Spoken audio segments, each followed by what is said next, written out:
This episode of Indie Game Riot is brought to you by our amazing Patreon supporters like Suzanne J, Pedro C, Richard K, and a special thanks to Keen Hot and Juicy Maverick. If you'd like to support the show, visit patreon.com/IndieGameRiot. And remember, you can't start a riot without a fresh indie news injection. This week we spend a night in the woods after running from the cops in the streets of Rogue. We better slide our asses across the land pretty fast if we want to stay alive. This and more on episode 120 of Indie Game Riot.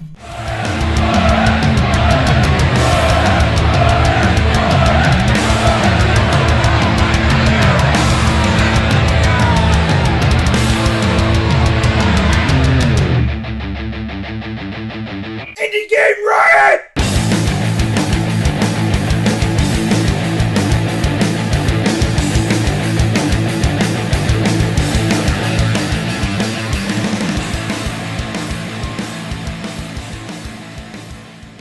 Hey everybody, I am Josh, and I'm Rev.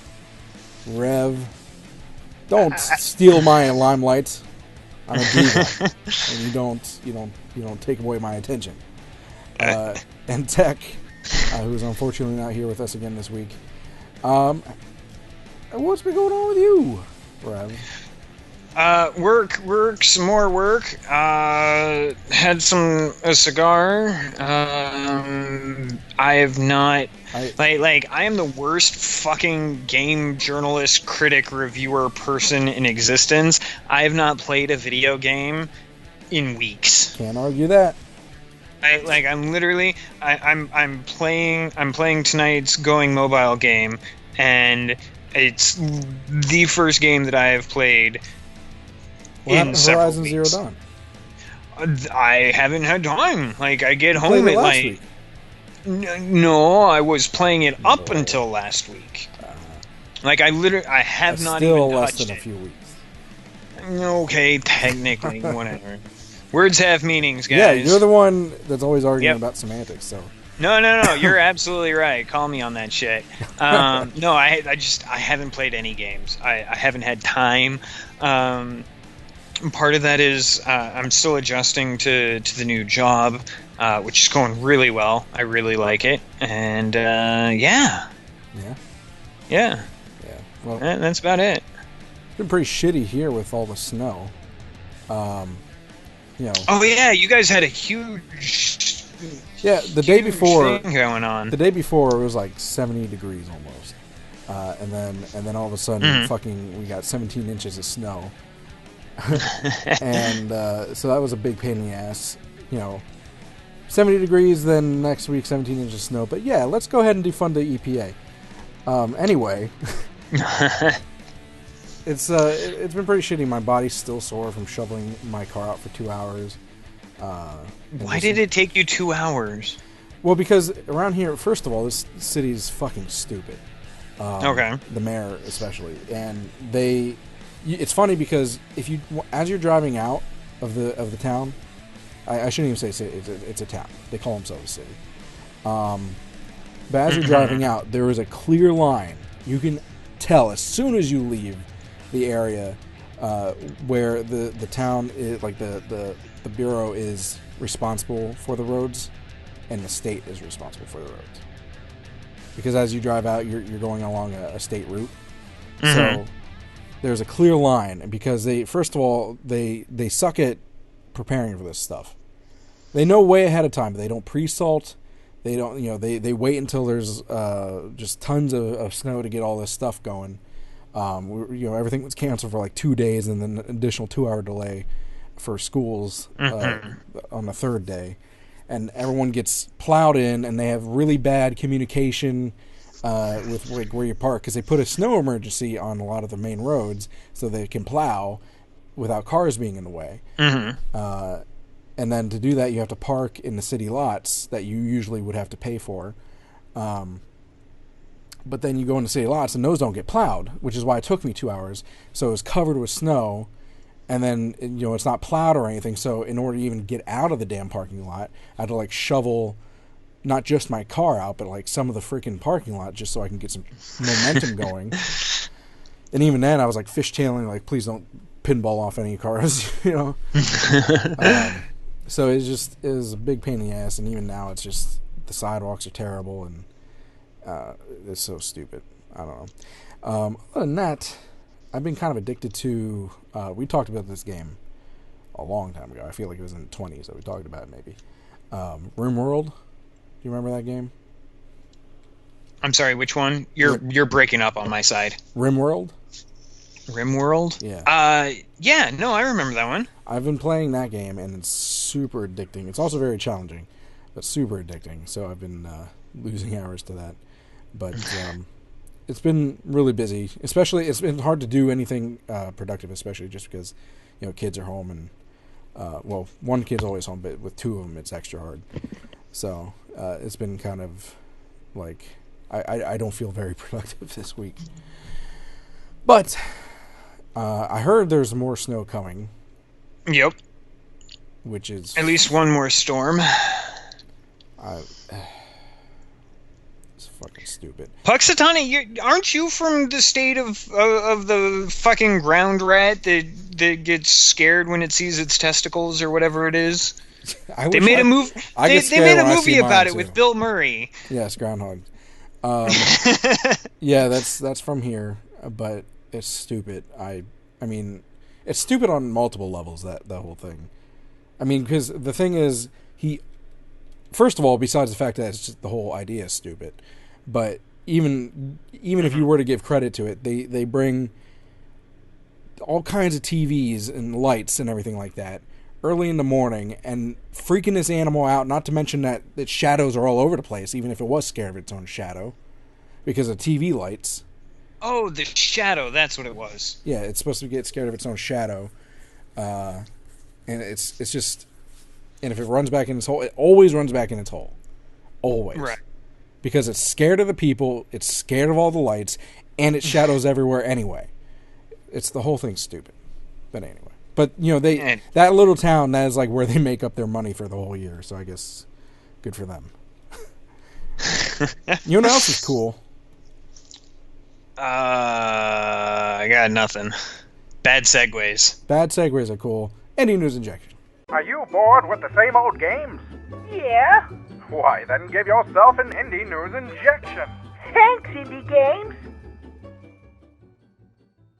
This week on Indie News Injection, there is no news. This week on Indie News... Moving on. No, that's pretty much it. Yeah, there's really not much news. I mean, just some quick things I guess I could throw in there. Indie Revolution Expo, of course. Still happening in July. Make sure you get your game registered, your panels registered, or at the very least, just show up to the damn thing in July when it comes. It will be here sooner than you think. It always sneaks up on you. Second thing is, I don't know if you guys remember, but very many episodes ago, we talked about a game called War Tile that came out in early access. There were a couple other games I think that just came out of early access that we talked about. What was it? There are some. Another thing though is No Man's Sky got a big update. So good news is that at least it's getting better. I really like the updates that they're doing with some people I've talked to, like, the base building's a stupid thing because the whole point's about exploration. Well, I mean, it just depends on how you want to play. I like the base building. You can still, by the way, you can still explore because they implemented a thing where you can just warp back to your base. And you can, like, bring vehicles around, and it's pretty cool. I like it. But the main thing that we're going to be talking about this segment is our discussion point, which is DLC, especially talking about indie games, of course. So, first of all, do you give a damn about people breaking up games and making you pay for multiple parts of the game?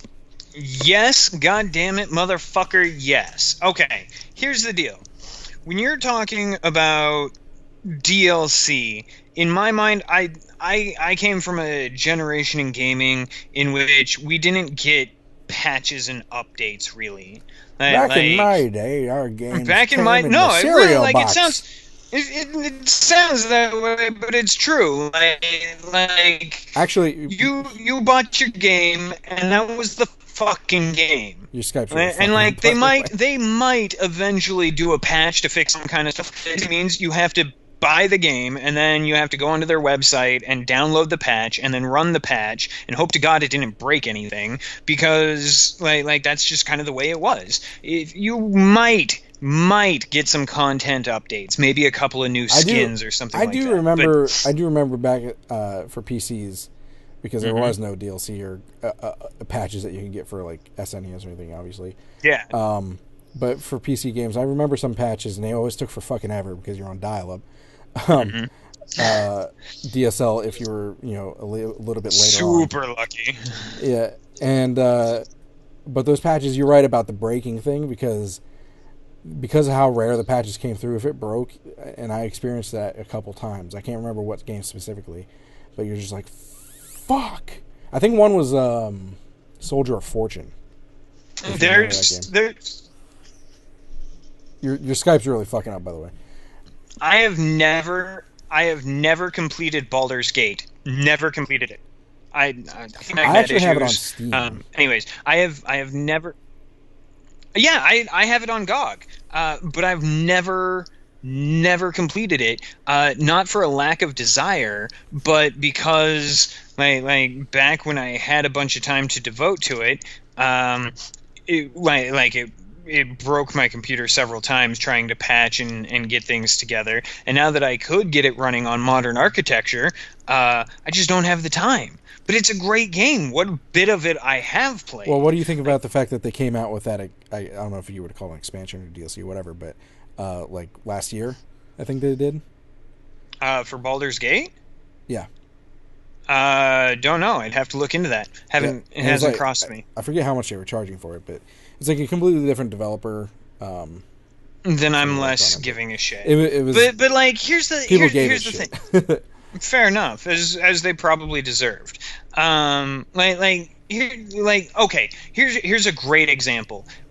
Because it was so hard to distribute things back in the day, because the internet infrastructure was shit. That shit better be good. we had expansions. Let's talk the greatest expansion in PC gaming of all time. Forgive me for going into AAA. No, fuck Warcraft. I know. StarCraft, actually. Ugh. Like you played StarCraft. StarCraft was great. You played StarCraft 2. It's okay. But like Brood Wars was a full-on campaign, and that was the essential. That was the transition, because people started seeing that yes, you could mock something up, you could build it together, and you could sell people essentially the same software on the same architecture with the same engine and get more money for it. You just have to provide them with something. And so we go from that, where you're literally getting 36 new missions, and it's its own, like, they added new characters, they added new units, and various things like that. When we go from that to horse armor, which everybody saw, you can go back and look at Penny Arcade when they announced the horse armor for that BioWare game. I don't even fucking remember which game it was. But they announced say again? Dragon Age? That might have been it. That might have been it. But they people saw it and we went, this is really dumb. But as long as we keep things at a cosmetic level, okay, that puts the onus on you. I don't necessarily need to deal with shit, I don't need the newest and latest costume for whatever character it is that I'm running through my RPG for. Here's the from there, yes, Oblivion. Thank you, Keen. Yeah, horse armor was Oblivion. That's not BioWare. Well, you just committed a sin. Whatever, it's AAA trash. So we go from that.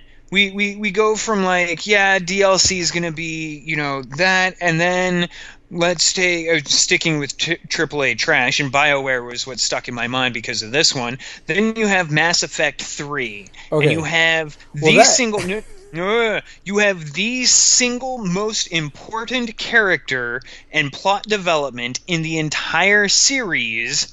That is day one DLC. That Day one, and the fact that his deck was so integrated into every mission means that was bullshit. Like they literally locked him away behind, like he was ready to go. They cut it and set it as DLC. No, there's a right way and a wrong way. Are you talking? I'm talking the Prothean. You're talking about the thing that changed, like that was after the ending of. No, I'm talking the Prothean character. So I think this leads into what I mean. Even if you hate DLC, there are sometimes examples of DLC done right, and I think for example, what was it? Damn it! Now I cannot think tonight. But there are examples of DLC done right, and name one. It's a Nintendo game, surprisingly, and I'm not a Nintendo fan. No, it's not a Nintendo game. It was fucking Resident Evil 7. Now I know we're still sticking with AAA stuff, but right. Resident Evil 7 DLC. First of all, they released it pretty quickly, but it's not locking away additional parts of the game itself. It's added. It was to something that was added to it. Right. It was like fun. It was like fun. So maybe some of it was like it didn't even have to do with the main character of the game. It was like other, backstory characters and stuff like that. Gave additional backstory. Some of it was just fun, like and stupid. Like it was like the bad guy in the game. I don't know how much you know about it, but Jack, who's the bad guy in the game, it was like his birthday, and you had to go around like shoving food in his face, and it was like all weird and fun. That, and they gave you like 6 different things for this, and some of it was. And some of the stuff wasn't even like, finite. It was replayable, like get your best score, that type of thing. Some of it was like endless tower defense-ish type of thing.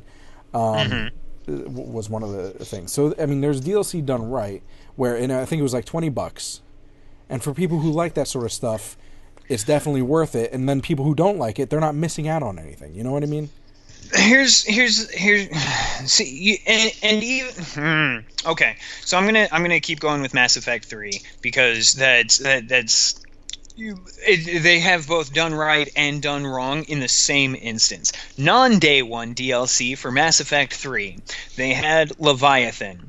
They also had the Citadel. The Citadel, it was a fun little side romp. You got your crew together. You guys had a party. There was some interspecies erotica. And, like, everybody woke up hungover the next day and regretted the fact that, they were all mashing their genitals together. Just banged Solarian. Right? Like, it was a fun, it was a lighthearted, side quest that doesn't really necessitate the rest of the story. Like it's a fun thing to have, but it doesn't really contribute anything to the lore. It's just it's a vacation. It's a mini vacation in the middle of this horrible event. The same damn game, they had the Leviathan DLC, which explains the entire backstory and then breaks the entire backstory of the Reapers. And it was an awesome fucking detective story that played a huge role. Like if you play Mass Effect and don't play Leviathan, you get to the ending and you go, "Oh, that actually doesn't fucking matter because we don't give a shit and we shat all over ourselves." But if you play it with Leviathan, that change at the end, the not even the post credit DLC that they added afterwards, because rightfully so. I'm talking literally just Space Jesus Child and his unicorn of choice. That whole thing makes so much more sense because of this DLC that you had to pay $15 fucking for. Like why when game developers and this is where I'm going to tie it out of AAA and go back into indie here. Game developers need to make sure that their story can stand not only on its own, but anything that they're adding to it that makes the story coherent or adds very distinct actions to it that are necessary for understanding. You can't fucking charge for that. You can't, unless it's a whole new game. And you didn't used to need to pay for that kind of thing. Like somebody was like, oh, hey, we realized that we need to expand this quest, and we added 2 new characters because, you know, these 2 NPCs are going to guide you through this bit of story that's integral to understanding the end of the game. So we're going to just patch that in. To kind of tie into that whole thing, and I think it's a problem for both AAA and indie, but it seems to be more so in indie, I think probably because of lack of resources. But with DLC being done for the wrong... I mean, outside of just trying to squeeze money out of people, for like you mentioned Mass Effect, and also in a lot of indie games where they're doing DLC because they just didn't do it right the first time, and they didn't give you the whole game for whatever reason due to lack of time or budget. And the same thing goes with patches, technically, because they just shove it out there without making sure it's perfect like they had to do back in the day before patch. Well, they didn't make sure it was perfect back in the day. They just made sure it was good enough. Well, that's what I'm saying. Like, now you get games that fucking break, just straight up break. Okay. I'm okay with day one patches. I'm okay with patching in general. I actually that is by far the best thing to come out of modern gaming, in my opinion. Is the ability for us to immediately hand off to the dev day one and go, holy shit, this is fucked up, and they can go, yep, you're absolutely right, and 72 hours later we have a functional game again. Yeah, it sucks that their release might have been broken, but you will never hear bad from me about patching. Well, at least because that way you're not wasting your money, I guess. So, I mean... Well, I don't even see it as a waste, and that's one of those perceptional things that you and I differ on. But DLC, yes, if you're telling me that in order to have the full experience of this game, in order to fully experience the lore, the characters, the story, that I need to not only pay money for the game, but then I have to pay you money for DLC Chunk 1 and DLC Chunk 2 and DLC Chunk 3. And you might, or, we could do the Halo fucking route where they sell you, or no, who started that? Was that Assassin's Creed that started the Seasons Pass? And you're going to get, the next 3 bits of DLC. Sure, some of that was really good. That shit's annoying to me. That kind of, I mean, that's as bad as, it's almost as bad as, no, it's actually worse than pre-purchasing, because they're promising you shit and you have no idea what it's going to be like, so you're just shelling out $30 to $50 for a season pass for what? More costumes? I don't know. That more Halo 4 did a season pass, and they got you the Spartan Ops, and those were generally a lot of fun. I never finished them because they were releasing them in chunks to try and drag out people's involvement with the game. Apparently they've had several seasons in that for Halo 4. I had no idea, because I stopped getting notification about it because I wasn't going to shell out another $40 fucking dollars. So, on the contrary, outside of fixing bullshit, like Mass Effect's ending, sure. There again as a good example, where you can basically the DLC is basically a standalone, or it could be if it wanted to be. So I'm okay with that. Far Cry did that, and actually it is a standalone, but it was still like a DLC type of deal. Even though are we talking Blood Dragon? Yeah. So that, I mean, it was a standalone, but at the same time, it was still Far Cry 3. You know what I mean? So and it was like $30, which is about the price of DLC for most times. Now, as far as indie games go, it seems like they often, and again, I think it's because of lack of resources or something like that, where they often use that as a guard to say, hey, sorry you don't like it, here's something better. Or they attempt to do it where like $5 for DLC, but it's not worth it a lot. I don't know. There have been times. There have successful. been times that I have. I'm trying to think who it is. Endless Space. They released a DLC pack. Think it's totally worth it. It adds. Well, that's a hard example. I mean, they are indie, but that's a hard example because they're definitely a bigger indie studio. You know right, what I mean? but at the same.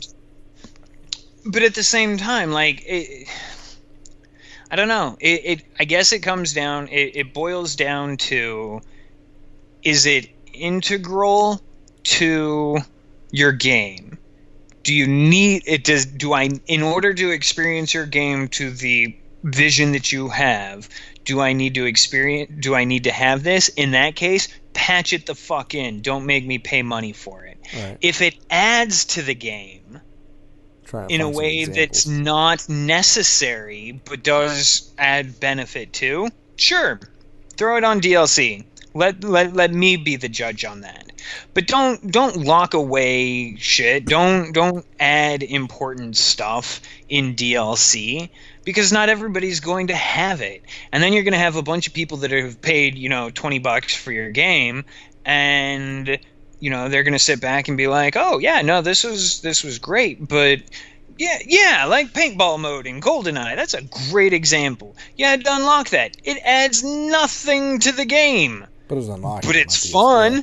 Right, but I mean, like, sure, make paintball mode for GoldenEye DLC. Nostalgia.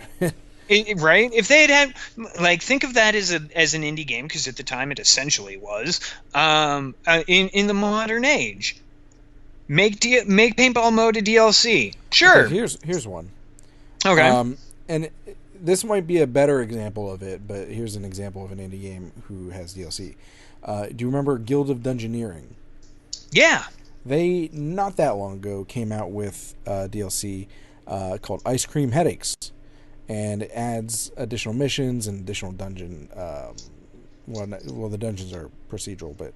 right. But it adds additional missions and items and things like that. So... But I don't know... I didn't play through the entire thing. So I can't say for sure if...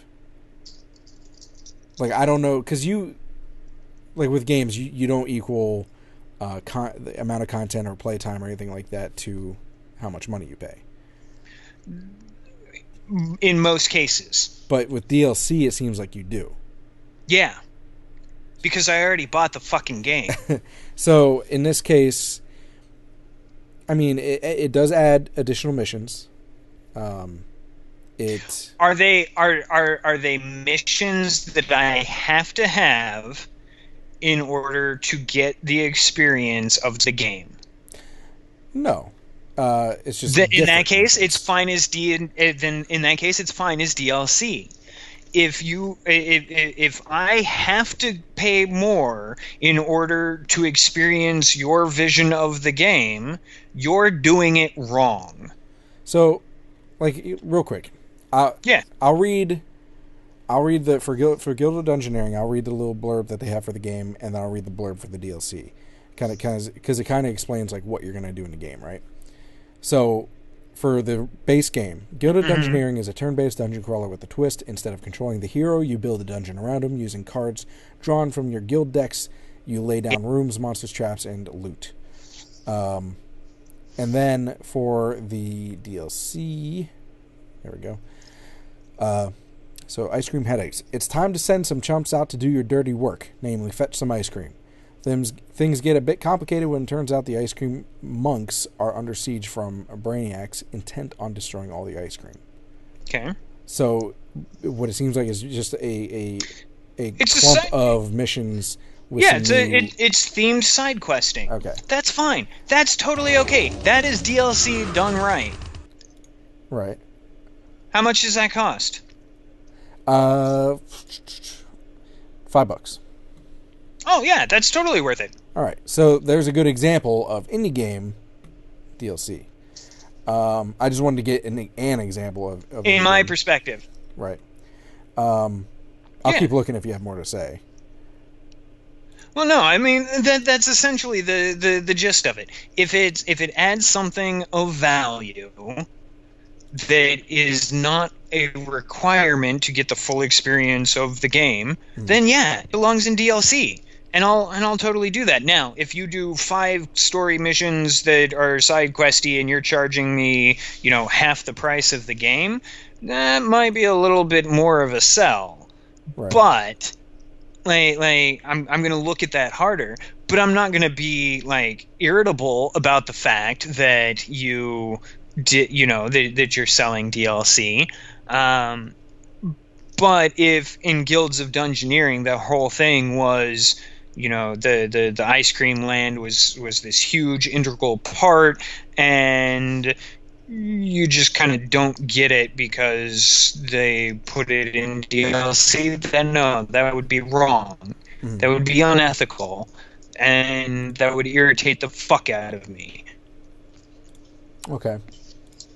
See what I'm saying? Yeah. And thanks to Bugsy and Pouty for following us on Twitch. Appreciate that. Yeah, I meant to mention that. I was just busy looking at it. So no, there is a right way and there is a wrong way to do DLC. Ultimately, that's what it boils down to. And a lot of that is a lot of the DLC up to the individual. A lot of the DLC for indie games is like soundtracks too, or art books. So. And that I mean, not that which it's not worth it. Which is completely different, and I am 100% okay with. Because that's a separate medium altogether. But it's another way. It's kind of like merchandise in that case, where it's kind of another way for them to supplement their income. Exactly. So I know that, and I'm a little bit more lenient because I mean, would you do that for a AAA game that sold the soundtrack separately? Some of them do. Actually.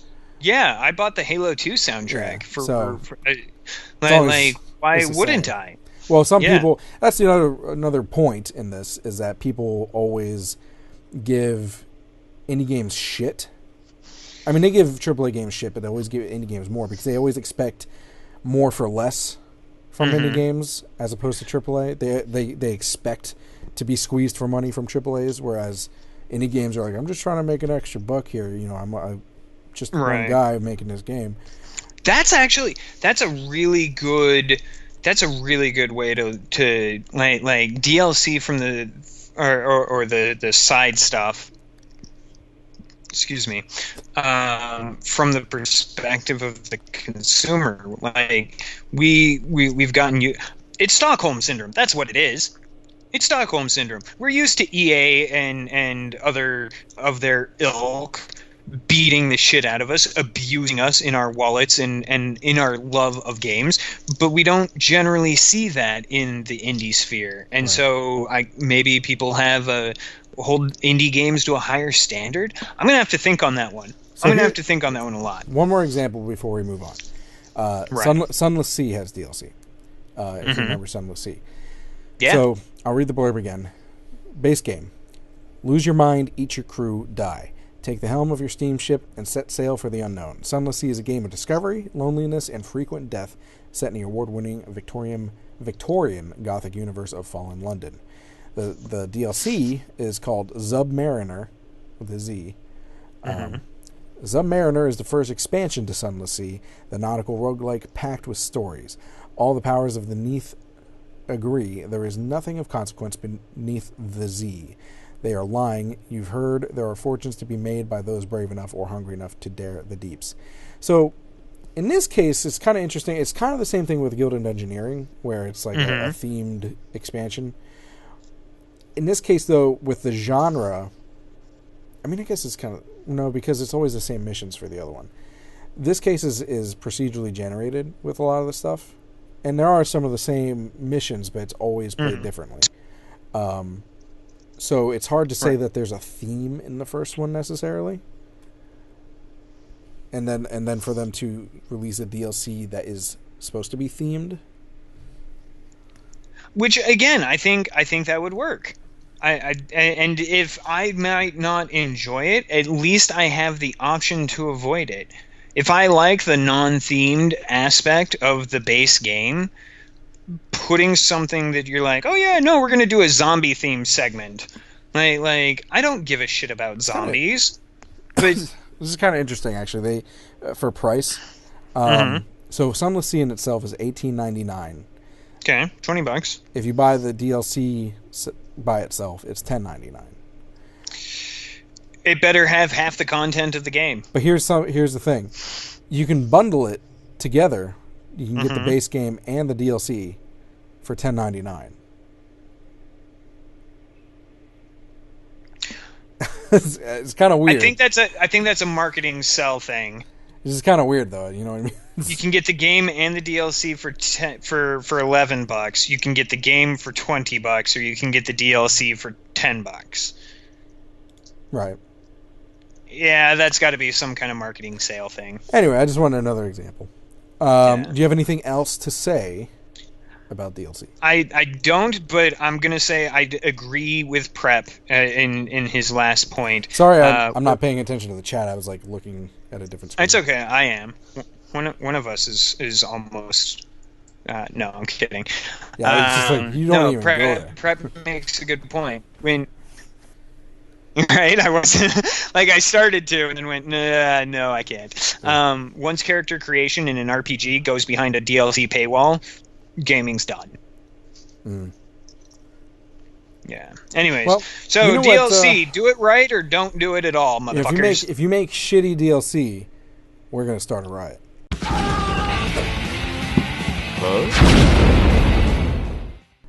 This week on Starting the Riot, we are talking about a really stylistic and fun, and I would say the idealistic version, or not version, but kind of indie game, if that makes sense. This is a well put together, original indie game that probably wouldn't make it in AAA, and it is called Night in the Woods. Yeah.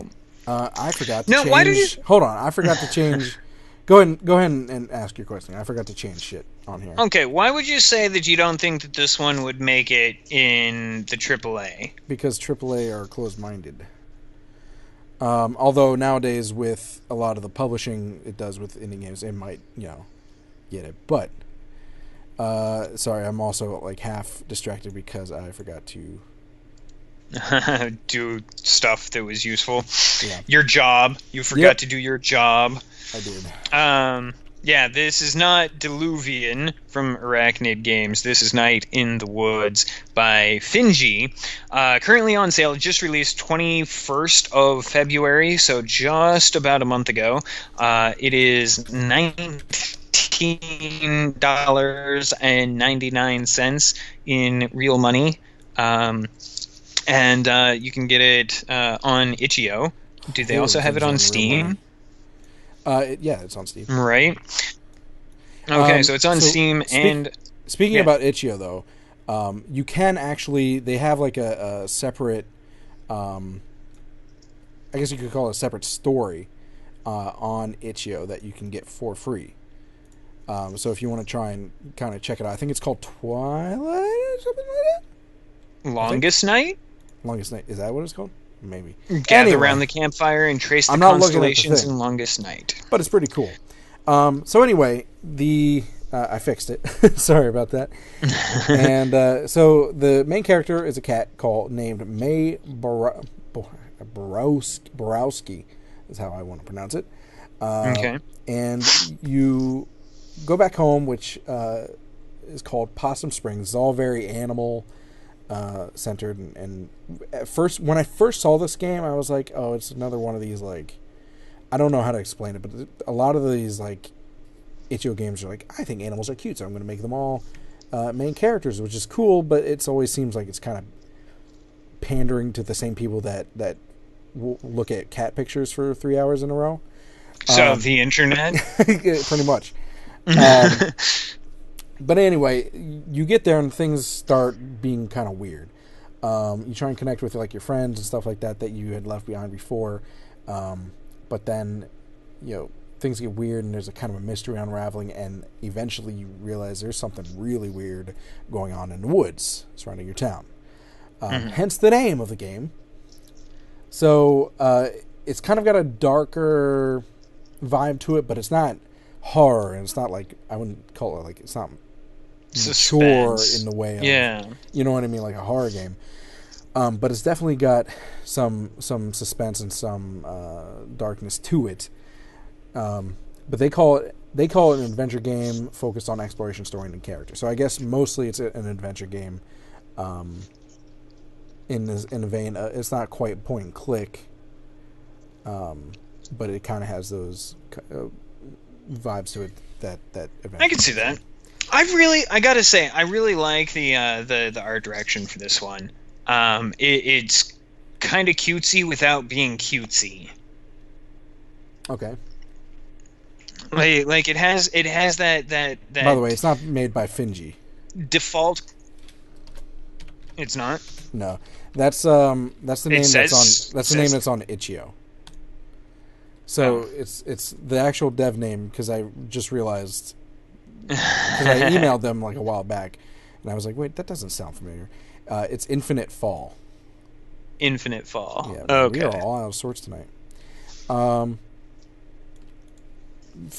anyway, Infinite Fall.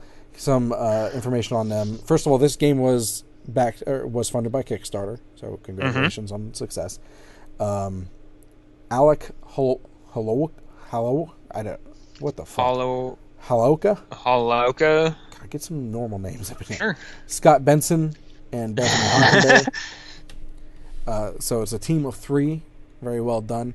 And again, I mentioned the art and the whole thing with the animals and stuff like that, and it grew on me. Like at first, I was like, "Oh, this is like." It reminded me a lot of this game called Haunt the House in its style, which is a good game in itself, but it's not like.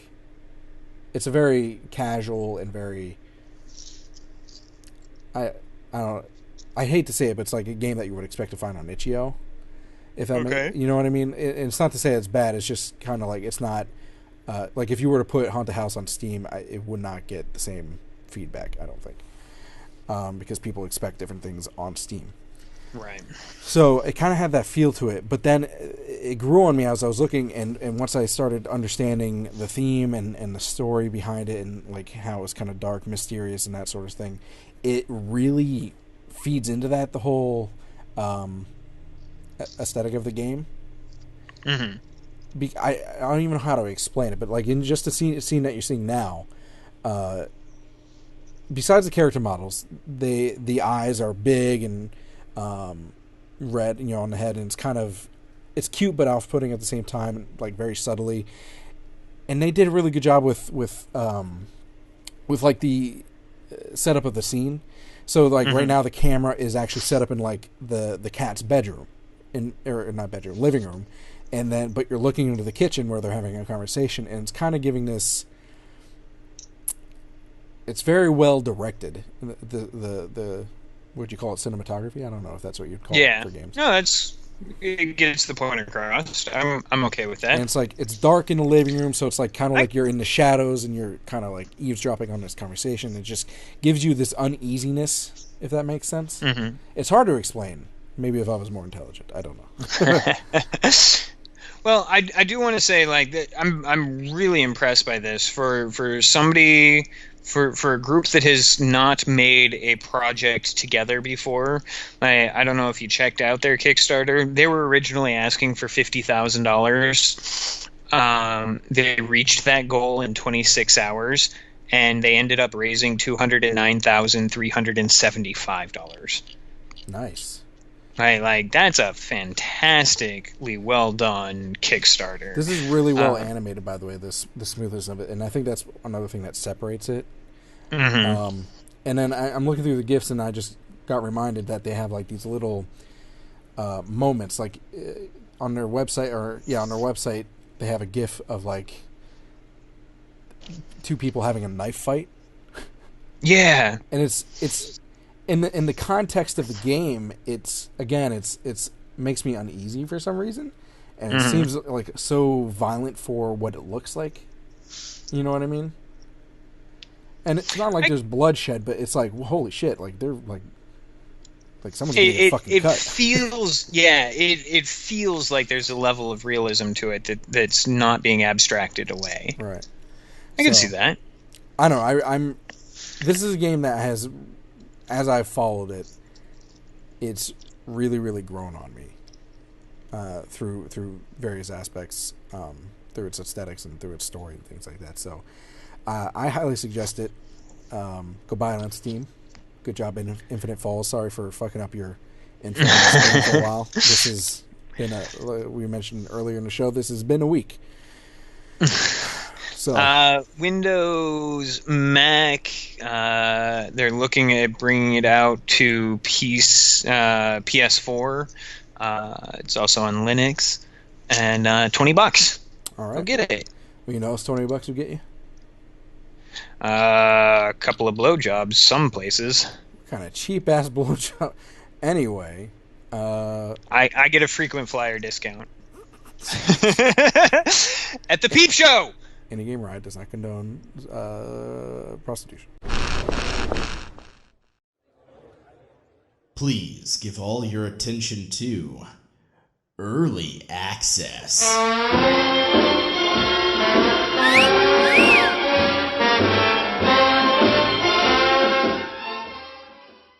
This week on Peep Show, we're talking about a game called Streets of Rogue. Streets of Rogue. Did you try and say that in brogue? I was putting. I was making a St. Patrick's Day joke. Moving on. Okay, I was just putting an accent on it. I don't know what the fuck it was. Streets of Rogue, made by one dude, Matt Dabrowski. Hopefully, I'm pronouncing it right. You play as, first of all, this game comes with I did not expect the humor put in this game. Mm-hmm. I appreciate the humor, as dumb as it is. Right off the bat, the tutorial, you're being led by the resistance leader, and they're trying to recruit you, so you go through the tutorial to prove yourself. And okay. it's man, the tutorial's really hard. Not 90% of the people don't make it through this. There's one guy died, that sort of thing. And then they're like, okay, first step, move around with left stick. Because I was using a controller pad. So move around with the left stick, and then you do it. And he's like, oh my god, holy shit! He's freaking out over the top. It's that kind of humor. Okay. And eventually you freak him out so much that he explodes. And then some other guy's like, hey man, sorry, you got kind of excited. He has emotional issues. So I appreciate the humor in this. It makes me chuckle. And then basically this is, you go through the Streets of Rogue, and it's, you basically go up by floors. It's like a city layered like a lasagna is how they describe it in the game. And you go through floor 1-1, floor 1-2, floor 1-3, and then eventually you go to 2-1-2-2. That sort of thing. Right. So they're themed differently as you get to different worlds. So you start off in the city, in the slums, you would call it. And I didn't get past the slums. I didn't have time to get that far. Plus, it is a roguelike. So you're going to die until you get your level ups and that sort of stuff that you unlock. Basically, you start off, and on the map, you open up, you'll see a bunch of different missions on there. Things like, blow up this generator, go get this item, or go rescue this person, that sort of thing. And you can do it however you want, that whether it be by hacking, by sneaking around, or just by going murder hobo on everyone. And usually, unless you're good, it's pretty hard to go sneaking around, because you need certain items, you need certain skills. The thing is once you start blowing shit up or murdering people, everyone comes after you, and then you end up running around for your life, oh my god. And they hit hard in this game. You feel it. There's a big knockback, so it's pretty difficult to recover once you get caught. I got to World 1-2, and there was a mission to rescue a person who was in jail. So it was in a police department. And granted, this is the first time I was playing, so I didn't really... there's a learning curve that you're like, okay, well, now I know, that sort of thing. So I'm looking at this, and the police don't attack you right off the bat because they're police. So you walk in, and you can even go up to the thing that the guy is in and look at him, but you can't open up the cell itself.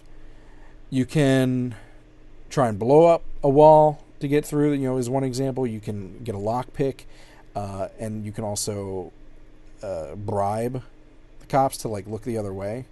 And you don't get a whole lot of money to start with, and bribing was a big chunk. So I'm like, I'm sure I can do this a sneaky way. I find a lockpick, and didn't think about it, or I did. I was like, well, maybe I can just get the hell out of here. But mind you, this place is swarming with cops, and I pick it open, and they don't see me pick it open. But by the time I'm walking out, I'm like, because there was only one way in and out, outside of blowing up a wall and chancing blowing up the guy you're trying to rescue, and they would have caught that anyway because you're blowing up a fucking wall.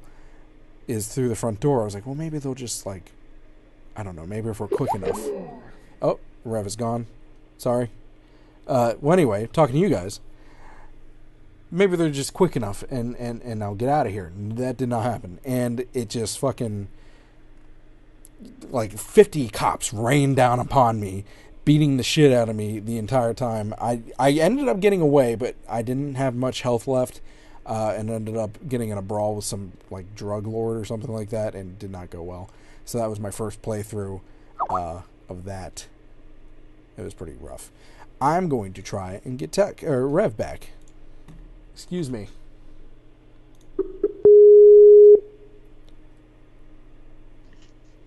Hello.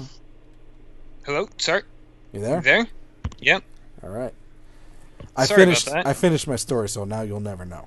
Now I will never know. That irritates me. I'll have to rewatch the episode. For once. I watch our stuff a lot. You'd be surprised. So, but basically, you got the gist. Is there's missions, you do it. There's a whole bunch of different ways to do it. You can also play this co-op. That was one of the big things, and it's local co-op and online co-op. So you get it for a friend. They also do split screen. And so, one thing that co-op would be nice for is that you can go up to a window and tap on the window, and it makes whoever's in there come over and investigate for a few seconds. So it'd be helpful if you had someone at the window be tap, tap, tap, and then you sneak in as they're looking that way, distracted, and they'll keep tapping on a window, getting them to come over, that sort of thing. There's also traps that you have to get around. There's ways that you can disable them through hacking or just sneaking in. One of the things I got around by just blowing a hole in the wall and running away until they calmed the fuck down, and then I just got in around the traps that way. But yeah, you're trying to get as far as you go. The main story of this is that by the way, this reminds me a lot of our current political situation, so I don't know if that's purposeful or not. Okay. The mayor is campaigned on lies and did the exact opposite of what he said he would do in his campaign, and the mayor is going crazy and shit like that. Took all the beer and things like that to pay for his henchmen, to take over the city, and your job is to resist against that as part of the resistance. Gotcha. And there's money that you get in the levels that are coins that you can buy items with and things like that. But then there's chicken nuggets that you get because the mayor banned them because he got some chicken nuggets that made him a little sick once. So he pissed him off. So chicken nuggets are banned. Yes. I like it. So the chicken nuggets are contraband that are now, because they're banned and rare, they're used for currency when you go back to your headquarters to get upgrades. So that's how that works. It pretty looks simplistic like design, but it's very fun. It looks like there's a lot of depth to it that they're working on, and I don't know. I think I like this. It is. It's a lot of fun. I definitely suggest it. Streets of Rogue, Matt Dabrowski on Steam. Currently for $14.99. You can get the bundle with our DLC pack, which is the soundtrack, plus the game for $16.18. There you go. Have at it. You know what else you can get for $6.18? Where are you going with that? I don't know. Normally with your really bad segues, I can kind of see the thought pattern behind it. Not this next game, because it's free on Going Mobile.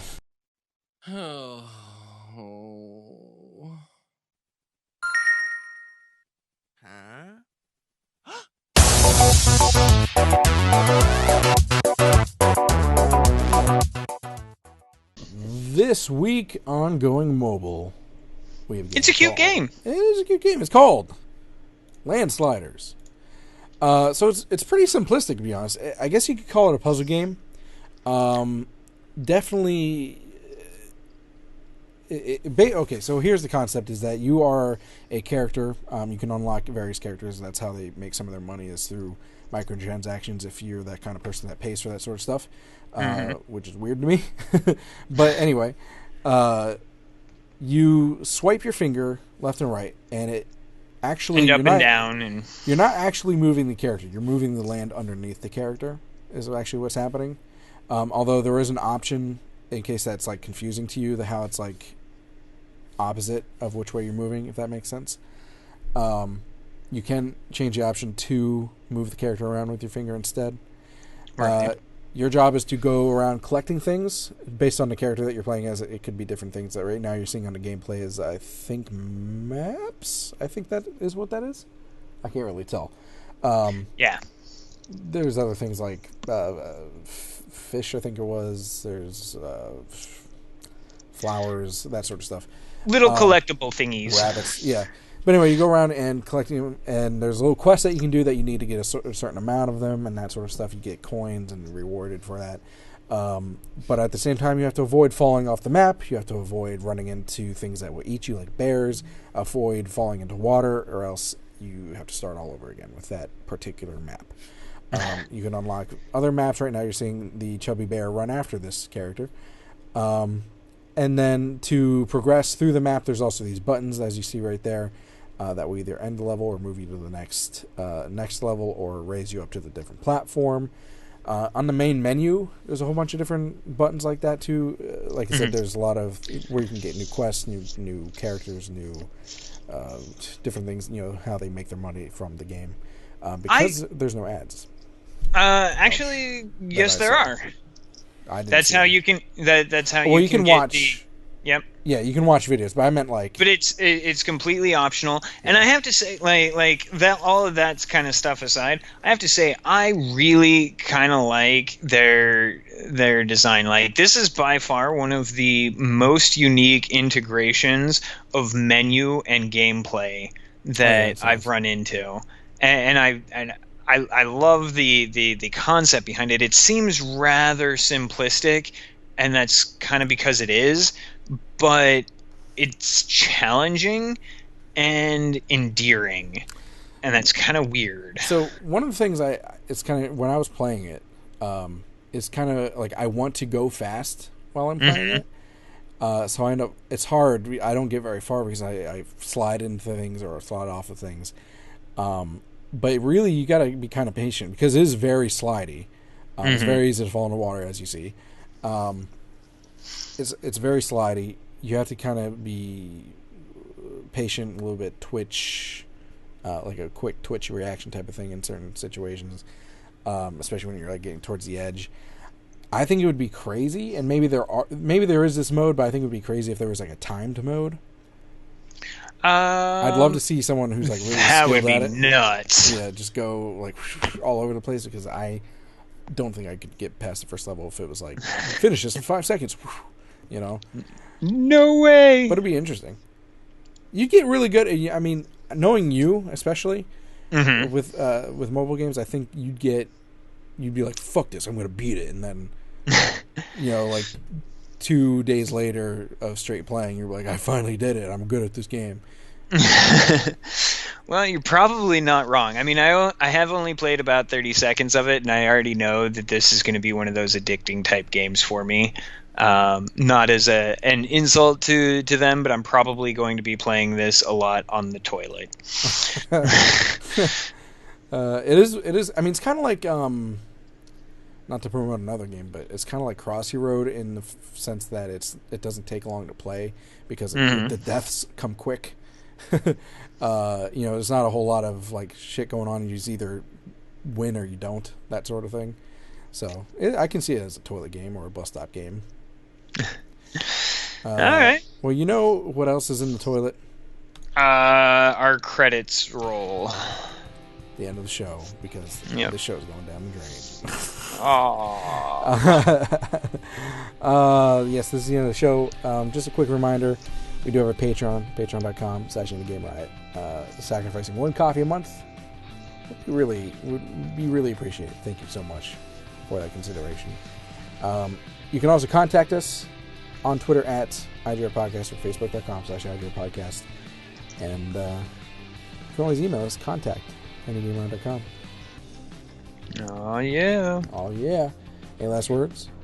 Tech, I hope your computer unfuxers itself, and you can join us next week. And I hope my computer survives so that I can join us next week. Yeah, honestly. Don't die in the snow. Be safe over there. If I do, it's going to be out of rage. Which has happened to me before. I've gotten mad. It was a long time ago. Not to go into stories, but it was a long time ago.